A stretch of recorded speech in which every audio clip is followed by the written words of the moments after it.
DEI candidate. DEI pick. What's behind the GOP attacks on Kamala Harris? Kamala Harris is the latest target of the weaponization of DEI, a term used against Black women in positions of power in politics and the workplace. As key figures in the Democratic Party solidified support of Kamala Harris as their nominee for president, Representative Tim Burchett, a Tennessee Republican, blasted her as a DEI vice president on social media and then as a DEI hire in an interview. He was not alone. The largely Republican talking point that uses the acronym for diversity, equity, and inclusion picked up pace this week as delegates and donors rallied behind Harris. "She's a DEI pick," conservative talk show host Charlie Kirk said. This trap they've created for themselves of Kamala, the DEI hire, it's not going to be very popular with the average American, former Trump official Sebastian Gorka said on Newsmax. A central plank in the anti-woke culture wars, DEI has become GOP shorthand to impugn the qualifications of people of color who ascend to positions of power and influence.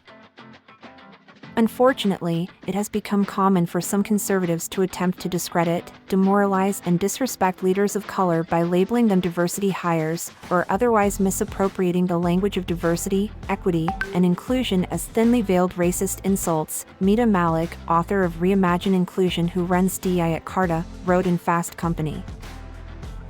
When the Francis Scott Key Bridge in Baltimore collapsed in March, Mayor Brandon Scott, who is Black, was branded a DEI mayor. "We know what these folks really want to say when they say DEI mayor," Scott said at the time. The DEI rhetoric grows out of a central Republican Party belief that society has become too fixated on matters of race. Weaponizing the term has caught on during this presidential election cycle as conservative activists, influencers, and politicians increasingly blame efforts to create a more inclusive and equitable environment for everything from airline safety issues to global tech outages to the attempted assassination of former President Donald Trump.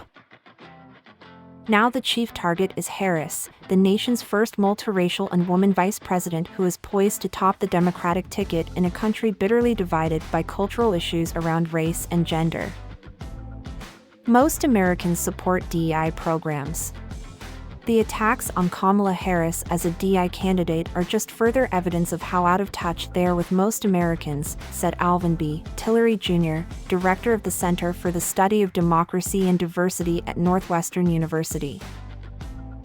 DEI programs have come under heavy fire since a Supreme Court ruling last year gutted affirmative action in college admissions. A recent Washington Post Ipsos poll found roughly 6 in 10 Americans said diversity programs are a good thing. MSNBC's Joe Scarborough slammed Republicans for attacking Harris minus the daughter of immigrants from Jamaica and India minus as a DEI candidate. "I will tell you, 99% of Americans don't even know what those letters stand for. But they know that it's probably racist," Scarborough said on Morning Joe Tuesday. On Tuesday, House Speaker Mike Johnson urged Biden administration critics to take aim at Harris's record instead. "Her ethnicity and her gender have nothing to do with this whatsoever. This is about who can deliver for the American people and get us out of the mess that we're in," Johnson said at a press conference. Burchett later told HuffPost, "I think we can just focus on her performance as vice president, as the border czar, and that is enough." Democrats were not convinced the race-based attacks would stop.